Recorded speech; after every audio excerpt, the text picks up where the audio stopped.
Hi guys, I'm Sabrina Bennett. I'm a fourth and fifth grade science and social studies teacher here at Jenkins Elementary in Jenkins, Kentucky. This is my second year working with KVEC with the Learning Innovation Grant. Both of those years have been deeply impacted by COVID-19. Last year was our first year, and we focused on fifth grade social studies with our students working to create a virtual tour of Jenkins by learning the history, the cultural aspects, the immigration aspects of the people moved into Jenkins. Of course, the end of that project got cut short by COVID-19, ending our school year abruptly in March. But that project was still beneficial, and it's carried over into this year. Our fifth graders this year are actually just completing a unit on Jenkins history, and they're kind of following in the same footsteps as that project began. This year, we chose to focus on fourth grade science. Fourth grade science is a time whenever they get excited about science. They're usually in the classroom doing hands-on learning every day or at least every week. But COVID-19, of course, between virtual and hybrid and in-person learning, that kind of changes the way we have to do things. So this year I wanted to focus on bringing that at home, or bringing that hands-on learning experience to our students who are learning at home and still being able to provide it here in the classroom as well for the students whenever they were able to return. So our project this year was called Cavalier Greens, focused on produce and pride. So this is a quote that I feel kind of goes with our project. A garden is a grand teacher. It teaches patience and careful watchfulness. It teaches industry and thrift. And above all, it teaches entire trust. Patience, watchfulness, industry and trust are all things I think that we really needed to focus on and learn more about through this COVID-19 pandemic, with everything changing so rapidly and so unexpectedly. We really didn't know what to expect from day to day there for a little while. So trusting is a valued skill to learn. All right, so our project overview. Our goals were to provide a hands-on learning experience for both traditional and virtual learning students. So after all, what is science without hands-on experiences? Cavalier Greens is a project that was inspired by the desire to provide a hands-on learning experience for students in all aspects of education during a school year that was filled with doubt. COVID-19 kind of put a damper on everything we've always known about education and we've always wanted to do. And as we are moving forward, I know hands-on learning is something I value very much so in the classroom for my own kids and for my students especially. I think that hands-on learning is an experience that connects what they're reading and what they're watching to the doing part, is what's going to have that actual connection and concrete that learning into them. In my short career of teaching science and social studies, I learned that hands-on experiences is crucial to making scientific connections. Pre-COVID, hands-on experiences in our classroom were a weekly occurrence. We had lab days. So every Thursday we would have lab days, and then on Fridays we would talk about our data and do our research about what happened in those labs and why it all makes sense and connects back to what we've been learning in the classroom. So before COVID, hands-on learning, group learning, team learning was always how we did things in my classroom for the last 4 years. Now with COVID-19 guidelines, even when we do get back in person or when we were able to come back in person, we still have to stay apart. So we weren't even able to have those lab partners or group learning stations like we would always do. Our Cavalier Greens project allowed us to provide meaningful learning hands-on experiences for both students who chose to be in person when we were able to, and those virtual learning students. So in terms of at-home learning, our school started the year like most of the country. Due to COVID-19, we were asked to provide virtual learning experience for students. They stayed home, they stayed safe. That was the goal. We didn't want to spread COVID-19 any further. Our school was completely virtual from the beginning of the school year until mid-October, and then we were only in person for a very short amount of time before going back virtual again. Our school worked in a virtual format. We had daily lessons, we had daily lesson videos, instructional videos. We had Google Meets with our students daily. Teaching science online, it had ups and downs. On the upside of things, we were able to provide videos and interactive labs and demonstrations so students saw the science, what they were reading about, what they were learning about. They saw the science in action, but still it wasn't the full learning experience that we thrive for. On the other hand, they were still just virtual. They weren't exactly what we wanted. It wasn't the students getting the science in the hands of the students to allow them to truly experience what they were learning. Um, this hands-on experience is crucial for making those connections, seeing the science in action, doing, making your hands contribute to the experiment, being hands-on. It really concretes the learning into the brains of their students, and it gives them something to look back on and think back on whenever they're focusing on whatever topic they're learning about in the future. In the fall of 2020, we were able to return to in-person instruction on a hybrid learning schedule. That means some of our students came back in person on certain days. Most of our students chose to remain virtual. We only had 12 days of in-person learning in the fall of 2020. Our COVID-19 numbers across the state, and especially in our region, were skyrocketing. So we had to make the decision to go back to virtual shortly after. We only had 12 full days of in-person learning. But during those 12 full days, we were able to have hands-on learning experiences.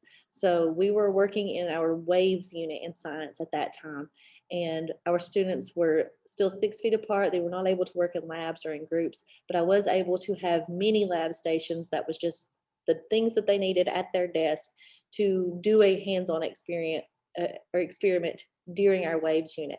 And seeing them have the science in their hands, manipulating, experimenting, making inferences on the results, that's what concreted those connections into what we were learning. We could read about waves, we could watch videos about waves, we could talk and detail everything we knew about waves, but actually seeing the science happen and manipulating the science to see the changes, that's what concreted their learning. This brief hands-on experience that boosted their learning, it boosted their confidence in what they were understanding, and that showed in their excitement in our lessons, and also showed in their test scores, particularly for that unit. They were much better test scores than when we were completely all virtual, just for those different science units that we're moving through. With the impending return to virtual learning after this brief 12 days, we began ordering our learning kits that was provided through the Innovation Learning Grant, so that our students can continue having these vital hands-on experiences even at home. So our Cavalier Green's project goals was to be able to provide a hands-on learning experience in a virtual learning environment, to provide a similar hands-on experience for students who chose a hybrid learning format. We wanted to promote connections to learning through an experience and allow students to work together even though we were learning apart. So one big part of COVID-19 was the social interaction. We were all staying home to stay healthy, and that was much needed, but we all know that our social interaction declined rapidly. And in the eyes of young kids who are used to being in school and with their peers daily, that part was really a downfall of COVID-19 that really affected their overall emotional and mental learning. So this was our goals. To reach these goals, we needed certain plans and certain resources. So with our Learning Innovation Grant, we ordered a mini greenhouse. We ordered mini growing kits. Our greenhouse is a 3x4 greenhouse that is located here at the school. We had many growing kits. These growing kits were the 6-chamber kits that you could plant seeds in, seed starter kits. We had the school-based greenhouse, soil, seeds, a greenhouse heater for our greenhouse during those colder nights. We also had a set plan to distribute these supplies. So we had the mini greenhouse growing kits, we had the bags of soil, the seeds, all ready to go out to our students. So they were able to either come to school and pick those up while we were all still virtual, every student was still virtual, or we could distribute those to our students whenever our lunch buses were making their rounds. So our lunch buses would take lunch every day, and we would pass out materials on the way.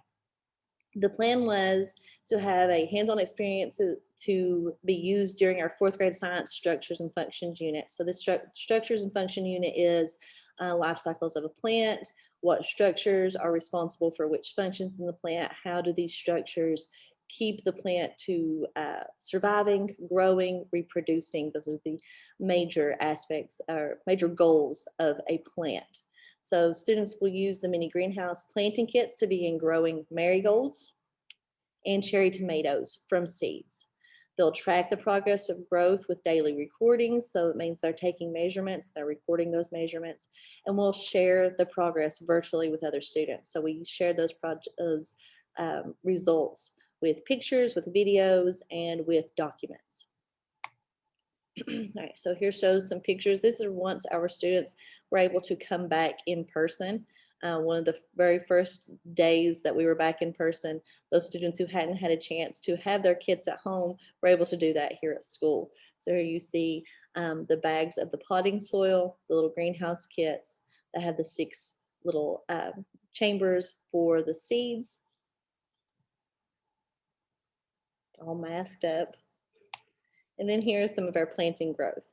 These are our in-class kits that were growing, still growing.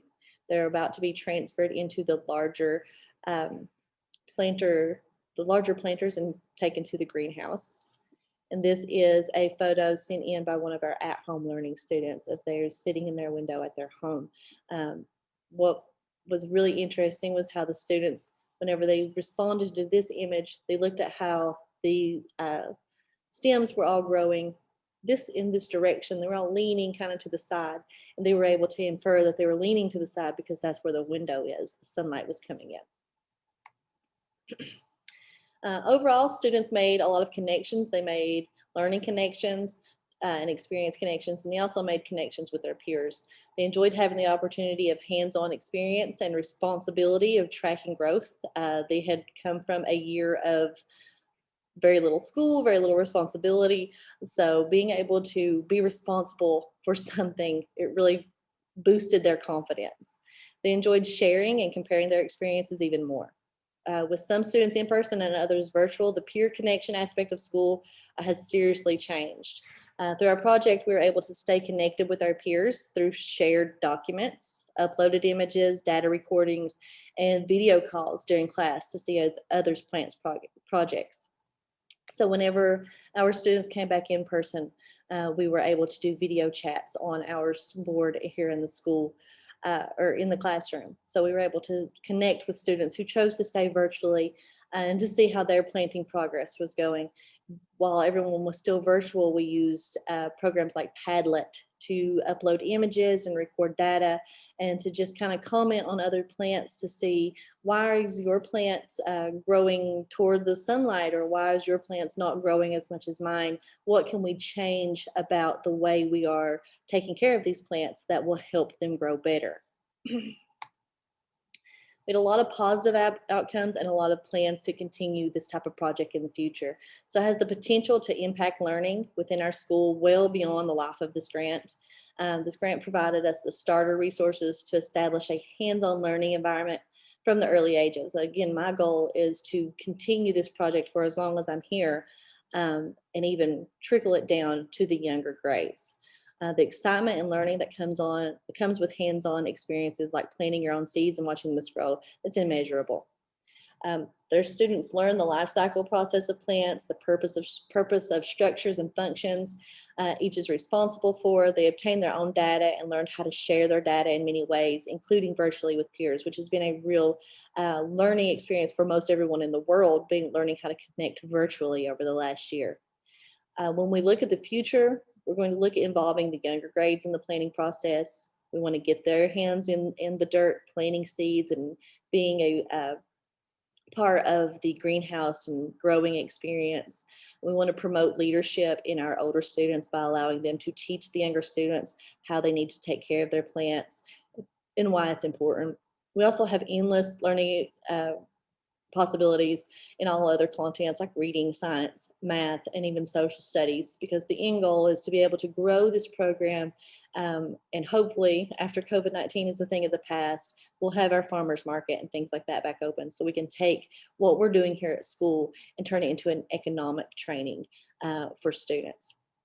Overall, I hope to take this project and grow into a program that takes a part of our cultural past, which is that being Appalachian and growing and providing for your own. We want to take that cultural aspect of our Appalachian people and push it into the future with our youngest minds at the lead.